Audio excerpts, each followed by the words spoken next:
తెలుగుదేశం పార్టీకి సంబంధించినటువంటి హిట్ లిస్ట్‌లో అగ్రభాగాన ఉంటారు 'ఆర్‌కే రోజా'. అధికారంలో ఉన్నప్పుడు ఆమె చేసినటువంటి వ్యాఖ్యలు ఇప్పటికే టీడీపీ నేతల చెవుల్లో మారుమోగిపోతూ ఉంటాయి. దీంతో రోజా విషయంలో కూటమి సర్కార్ సీరియస్‌గానే ఉందని తెలిసింది. ఈ నేపథ్యంలో త్వరలోనే 'ఆర్‌కే రోజా'ను కూడా అరెస్ట్ చేసే అవకాశాలు లేకపోలేదనేది పార్టీ వర్గాల నుంచి అందుతున్న సమాచారాన్ని బట్టి తెలుస్తోంది. నగర ఎమ్మెల్యేగా ఉన్న 'ఆర్‌కే రోజా' తర్వాత మంత్రిగా అప్పటి వైసీపీ హయాంలో బాధ్యతలను స్వీకరించారు. వైసీపీ అధికారంలోకి వచ్చిన 2019, 2024 వరకు 'ఆర్‌కే రోజా' టీడీపీ ముఖ్య నేతల మీద వ్యక్తిగత విమర్శలు చేశారు. ప్రధానంగా చంద్రబాబు, పవన్ కళ్యాణ్, లోకేష్‌ల మీద ఆమె చేసిన వ్యాఖ్యలతో అప్పటి టీడీపీ నేతలు ఆగ్రహం వ్యక్తం చేస్తున్నారు. దీంతో పాటు 'ఆర్‌కే రోజా' టూరిజం, క్రీడల శాఖ మంత్రిగా ఉన్న సమయంలో జరిగిన లొసుగులను ఆసరాగా చేసుకొని ఆమె మీద కేసులు నమోదు చేసిన అవకాశాలు కనిపిస్తున్నాయి. 'ఆడుదాం ఆంధ్ర' పేరిట గత ప్రభుత్వ హయాంలో పెద్ద ఎత్తున కార్యక్రమాలు చేపట్టారు. రాష్ట్ర వ్యాప్తంగా చేపట్టిన ఈ కార్యక్రమంలో భారీగా నిధులు దుర్వినియోగం అయ్యాయని టీడీపీ నేతలు ఆరోపిస్తున్నారు. ఆడదాం ఆంధ్ర పేరిట ₹100,00,00,000 స్కామ్ జరిగినట్లు 'ఆర్‌కే రోజా' మీద టీడీపీ నేతలు సీఐడీకి ఫిర్యాదులు చేశారు.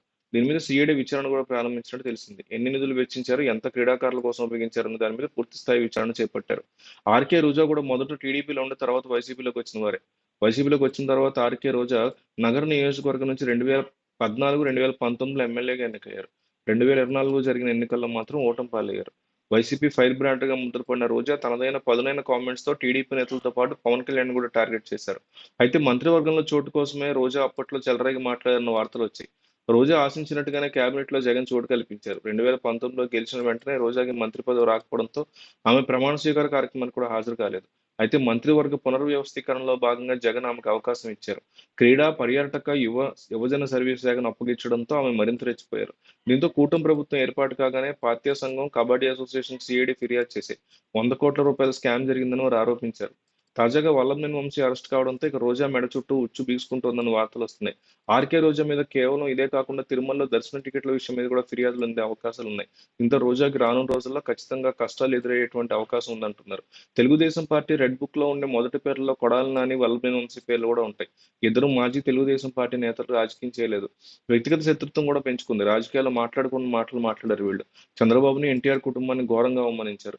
చంద్రబాబును మానసికంగా దెబ్బతీయడానికి వైసీపీ అధినేత పన్నిన వ్యూహం అదని వైసీపీ వర్గాలు చెప్తున్నాయి. కానీ టీడీపీకి మాత్రం వారిద్దరూ మోస్ట్ వాంటెడ్ టార్గెట్ అయ్యారు. అయితే ఎన్నికల్లో ఇద్దరు భారీ తేడాతో ఓడిపోయి అజ్ఞాతంలోకి వెళ్ళిపోయారు. కనిపించను కూడా కనిపించట్లేదు. తెర వెనుక రాజకీయం చేస్తున్నారు. దీంతో వంశీ దొరికిపోయారు. గన్నవరం టీడీపీ ఆఫీస్ మీద కార్లతో తగలబెట్టడం వంటివి అప్పట్లో సంచలనం సృష్టించాయి.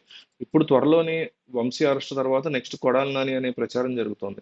వంశీ కంటే ఎక్కువగా కొడాలి నాని మీద టీడీపీ కేడర్ కోపంగా ఉంది. ఆయన మీద గుడివాడలో 10 కేసులు నమోదయ్యాయి. అరెస్ట్ చేయాలనుకుంటే పెద్ద విషయం కాదు. కానీ కొడాలి నాని ఎక్కడున్నారో బయటికి తెలియట్లేదు.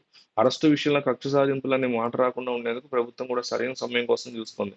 కొడాలి నాని కూడా తెర వెనుక ఏమైనా రాజకీయాలు చేస్తుంటే ఆయన కూడా పట్టేసుకుని అరెస్టులు చేసే అవకాశాలున్నాయి.